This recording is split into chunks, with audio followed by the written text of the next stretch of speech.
Alright, our onigiri, or should say rice ball, is finished.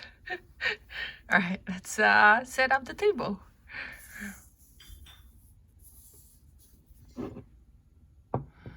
Here.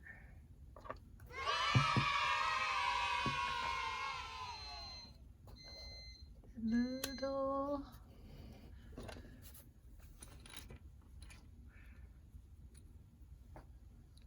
chopsticks.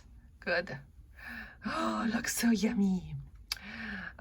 Do you know what's inside? Let's take a look.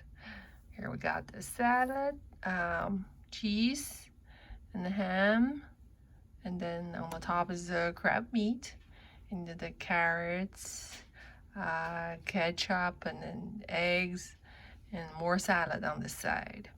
And on the outside, the black part is seaweed. Lots of nutrition. This should be really good to you. All right, let's try it. Take a bite. Ow. Oh, I cannot do this. Okay, I hope you like it, and please subscribe and leave comments below. And thanks for watching. We'll see you next time.